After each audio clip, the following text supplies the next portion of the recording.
Hello, anybody who's watching this. Welcome to my reaction to the dumpster fire failure of Quibi by Ordinary Things.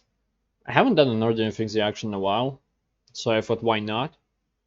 Uh, and I wanted to do Quibi one because how long has it been? A year since Quibi died? I don't remember when, but I remember I watched a few review reactions kind of thing.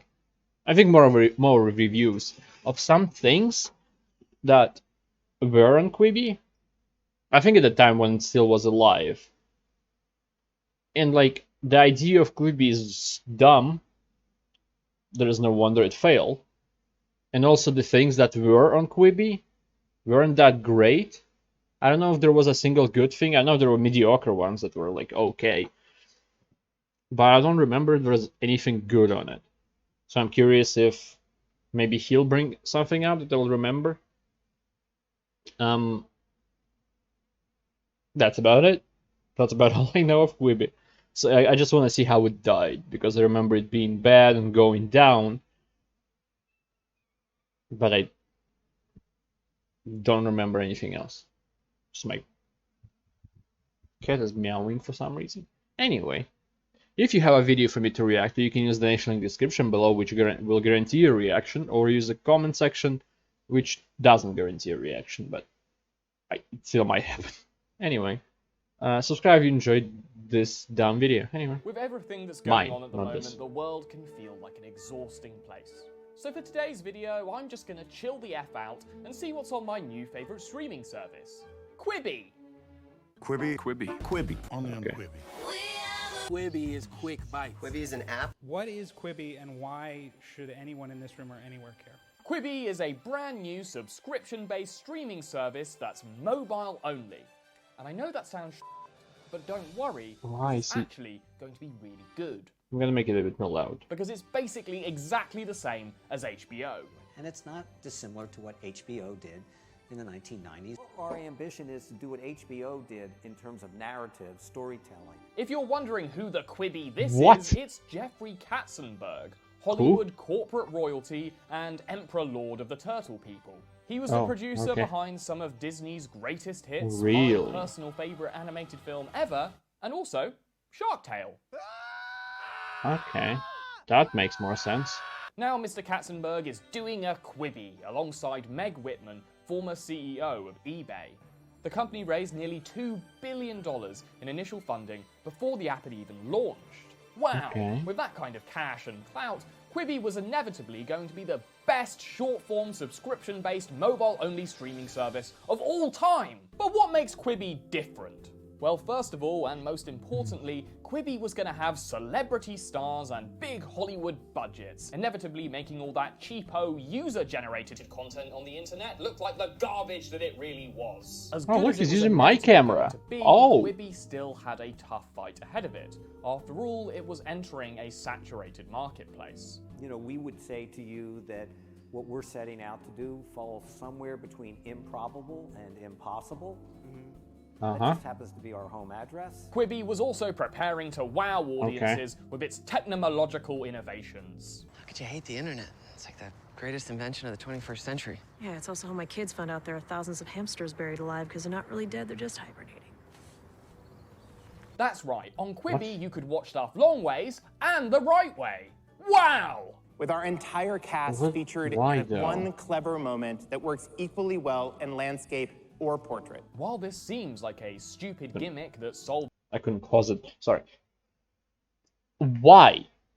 That's like one of the stupidest things you could have done. Why? Anybody can hold their phone like this. Well, like this is what I'm picturing. Anyway, it's not a big deal if it's just that. You can search the app like this, turn on the video, and put the phone like that. Not a big deal. Don't have to do that. It's actually like if I'm on TikTok and I watched a video that has been full screen and people cut like the middle part only, like if it's for example, a stand-up, a moment from a stand-up that was posted there, and it's just like cut like this, it's so annoying. When it cuts the middle, that's where like the comedian usually is if it's a stand-up thing. But then when camera angle changes, there's nothing there.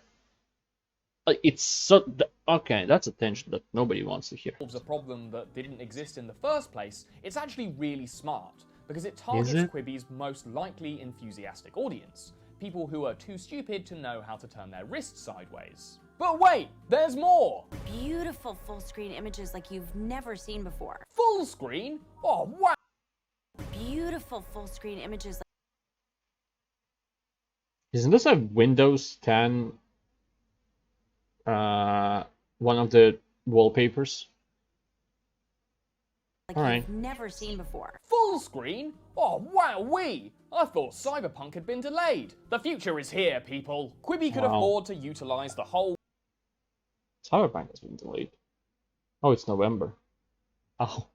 Okay. Goddamn screen because they had convinced all these big boys to invest in them. With the unlimited power granted to them by Hollywood and Silicon Valley's greatest investors, Quibi launched with an insanely expensive marketing campaign. They went bananas with the YouTube ad spend and even paid for a Super Bowl spot. Wait, what order was that in? Ad spend. Oh no, the reviews, okay. I just logged in 7 months, 9 months, 7 months, 9 months. And even paid for a Super Bowl spot. Really? That's big boy money. Where's the car? Greg, where are you? I'll be there at Quibi. What? With most of these ads focused on teaching people what the hell a Quibi was anyway. So criminals watch Quibi. That's a good ad. Low on air. Not money well spent. Got at least a Quibi left. Wins here. Case adjourned. Bye-bye. Call me wrong, but I don't think a phone, a normal phone at least, will work in space. It's absolute zero. Some phones can't work in winter. But okay. Well, that's just stupid. They're going to die. But with Quibi's mind-boggling array of celebrity-packed content, it's easy to understand why they'd want to. A Quibi, then, is about 5 to 10 minutes, which is perfect because I'm about to go take a Quibi now. One of Quibi's biggest shows is Most Dangerous Game, starring Liam Hemsworth as a down-on-his-luck property developer called Dodge Tynes. Dodge Tynes. That's a shit name. Also, if he's in Quibi, he's already kind of down on his luck actor, but alright. Thanks for coming. His brother is doing much better. Thanks for seeing me. My pleasure. Call me Miles. I wish you could call me Dodge. What a cool name. As well as suffering from cool guy name syndrome, he also has a non-specific brain issue that makes him break. I like that because the dude wrote the screenplay and he's like, I'm gonna name my character Dodge. Yes, what a cool name. I can put that in the script. A dude asked, oh, I wish I had that name. What a cool name. Shut up. Me and the screenwriter. What the fuck was that? That was the most unrealistic drop. What? He's so buff he broke his This is exactly what makes Quibi so goddamn essential. It's this kind of ham-fisted symbolism that only Hollywood can do right. Dodge's life is falling apart, you see. He's got a kid on the way and bills to pay. He's in a tight spot. So the only logical thing for him to do is agree to be hunted for sport by everyone's favourite Nazi. Every hour you survive, more money is being wired into your bank account, and that continues until the game ends. The rest of the show follows Dodge as he dodges various stereotypical stock psychopaths who've paid for the opportunity. So this is a short version, short, low-budgeted version, shittier in every way is what I want to say, of John Wick. John Wick. Is it 2 or 3? Where he's became excommunicado. I don't remember. I think it's 2?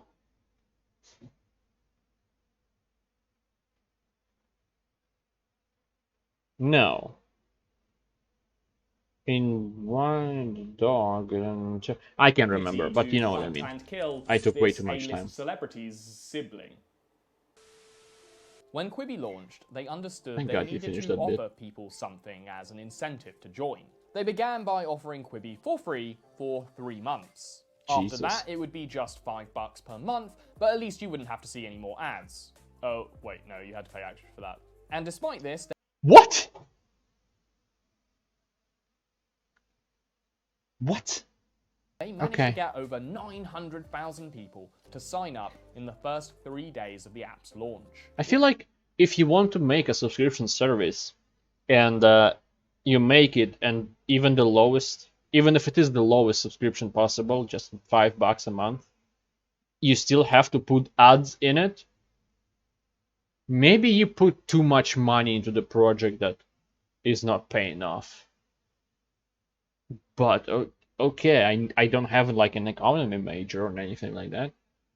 Marketing, was not bad, anything. It was far less than Katzenberg and Co had hoped for. After the free trial ended, though, only about 72,000 subscribers decided that the content they were getting was worth paying for. Yeah, and despite their commercials being everywhere, it seemed like people just weren't talking about Quibi. Which was a shame, because they were missing out on some high-quality short-form content. I thought it was gonna be brought up. I saw a review of this. Like in the same manner he just did a review of that John Wick knockoff. I saw the full thing and like explanation and stuff like that. That isn't that bad. It's kind of, I think it's like a over-exaggerated real story. Stop attacking me, you little chunky boy. I'm gonna make you chunkers. Just so you stop annoying me and stop running around in the night. Anyway. I'm having like a nervous breakdown. My boyfriend's sex doll is talking to me. But I have news for you, babe. We're all sex dolls until we topple the patriarchy. That's great, you're a feminist sex doll. This is Dummy, starring Anna Kendrick and a CGI succubus. Why are you coming back? Underaged boys. Who was surprised? Who? Ow! He's like 14. So? Stop. I'm 7. Cody soon befriends the terrifying sex doll. To be honest, for a 7-year-old sex doll, unless she wasn't used at all, she looks quite good. Don't attack my legs, you little...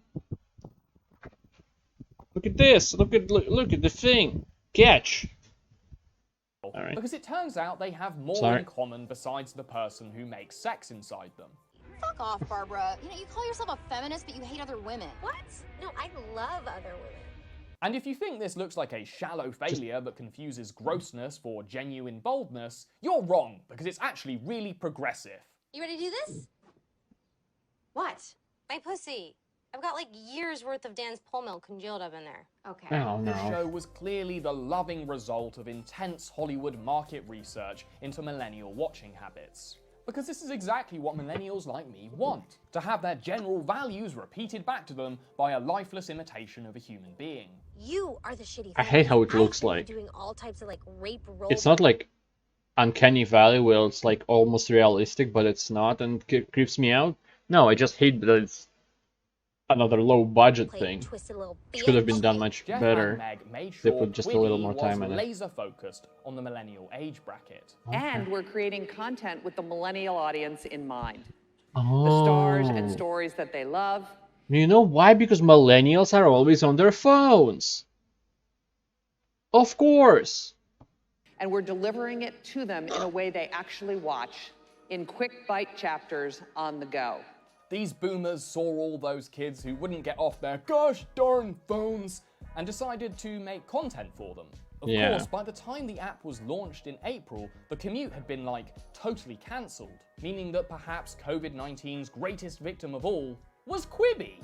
At least that's what Katzenberg wanted the New York Times to believe when they brought up the app's painfully small and inactive user base. Surely it was just a coincidence that literally every other service had seen enormous growth during this period. But the point of Quibi was to do it on the go, and you couldn't go because of coronavirus. Logic makes sense.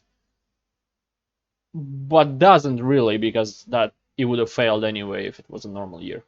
Anyway. Quibi's dead-on-arrival reception had nothing to do with its content, business model, or all the money that it was needlessly spaffing away. After 30 years in showbiz, Katzenberg had clearly gotten used to having a Hollywood marketing budget. Quibi initially intended to spend $470 million on advertising in just its first year, as they were apparently pathologically hell-bent on turning Quibi into a corporate mega-verb like Kleenex or Uber or Google, hoping that it would catch on if people heard a world-famous Twitter account say it. You got this, let's go. Don't be a psychopath, Mark. I'll go for a Quibi. Okay. I will see you at the mall. Just 4 months after it launched, it was pretty clear that Katzenberg... The Fatal Mystical... Wait. I will see you at the mall. Just... Well, that sounded there. The fuck was that? Quibi the Fatal Mystical Edge that doomed Katzenberg with a streamer. Wait, what? 4 months after it launched, it was pretty Jeffrey Katzenberg and Meg Whitman struggle with their startup and each other. Okay. clear that Katzenberg and co. had Quibi'd all in their pants. They persisted in comparing their subscription model to services like Netflix and Disney+. But this was a complete misunderstanding of the market that they were actually entering. Their real competition was free, shareable, and good. Well, especially that one. And this has always been Hollywood's biggest failure. Yeah, it's like you wanted to make a streaming service, so you're like, okay, I'm gonna fight other streaming services, but you were laser focused on doing it on the phone, but you weren't fighting services that were already on the phone. You were fighting services that weren't, or at least mainly were not. I think you still can watch like Netflix and stuff on the phone, right? I don't know. I don't. I'm too poor. That's, I don't know. They wanted to spend $470 million on advertisements and $1 billion on content.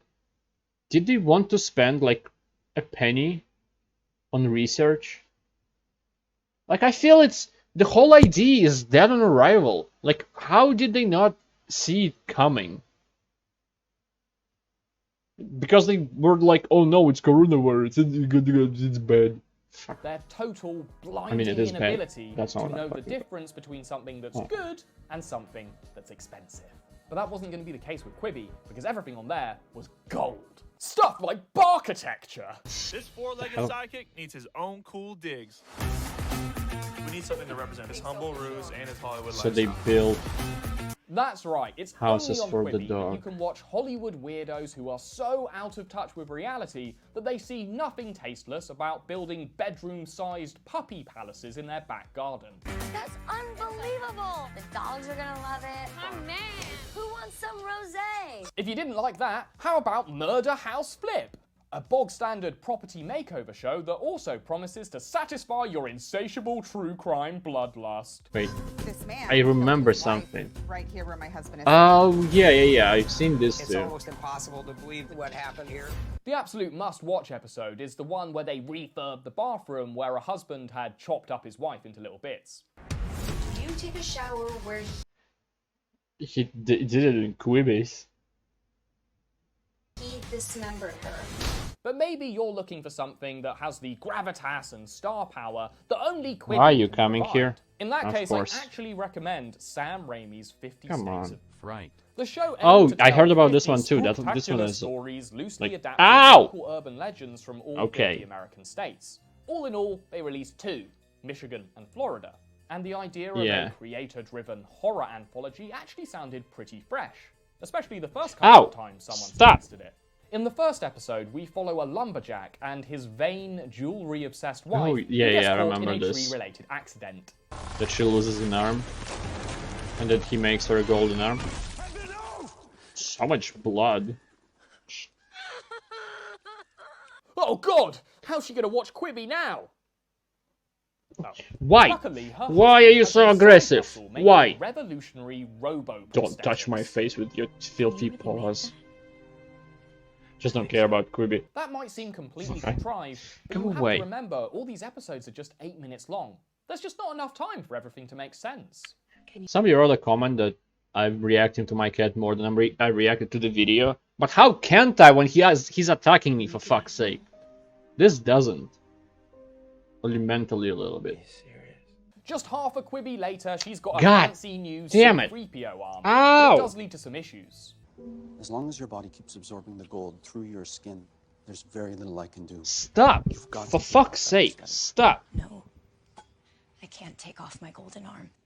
When I die, Yeah, you bury fuck. me with my golden arm. Got it, no. She croaks, There, but there, because there he's you go. gone Fuck into off. all kinds of debt building his wife this golden arm, he has to Yeah. engage in some good old-fashioned spousal grave robbing. Oh yeah, she comes back to life. That's. At this point, it turns into a standard avenging ghost story. Yeah. And dare I say it, it actually gets kind of good. It's obviously dopey, but it's self-aware enough to be enjoyable. Because it's and Sam genuinely Raimi. scary at points. It's officially my favorite show on Quibi. Yeah, as I'm saying, I think that one is regarded like a best show on Quibi. Like from what I've heard of a review that was about that show only. But it's just okay at best. Like, for fuck's sake. Half-decent horror story was not enough to save the ailing streaming service. It only took 30,000 Quibis before the company completely collapsed on the 21st of October. Katzenberg announced that Quibi was quits in an all-hands Yeah, I wish video like a call year to all ago. 250 of the company's employees. Some reviews. He announced that Definitely everyone before would be paid October. severance and that they should listen to Get Back Up Again from the Trolls soundtrack to lift their spirits as they cleared out their desks. Alright. I feel like complete shit.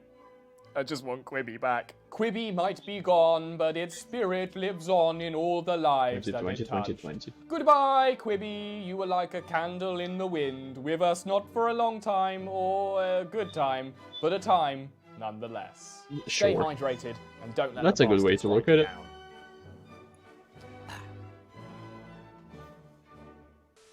Don't forget to hit the bell, subscribe, like, all that stuff. That'd be great. I'd really like that. Oh, full screen? Wowee! I thought Cyberpunk had been delayed. Alright. I'll put a like. I'm subscribed, but I'm gonna like it because it's a good one. What are you looking at? Yeah, okay. There you go. Run away. Sorry. Like, it's a good video. Quite a well done video about overall what Quibi was, what it was supposed to be as well, and what it had on it. Like, that's kind of for me it would have been the most important part of this review of a service, because you can say that, oh, it's bad, it had no good shows, but without showing any examples of kind of like show that there were, I feel like it would be missing quite a good part. So it was well done by Ordinary Things. I don't know his name because I don't remember it, so I'm just gonna call him Ordinary Things. So yeah, that's about it.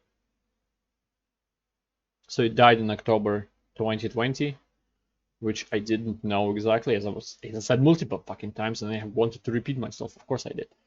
Anyway, thank you, anybody who watched this. I appreciate it a lot, and I hope to see you next time. Subscribe if you enjoyed this for some reason. I don't know, maybe you like my face. Do you want it? Because I don't. Anyway, goodbye. Have a great life. Because one of us has to.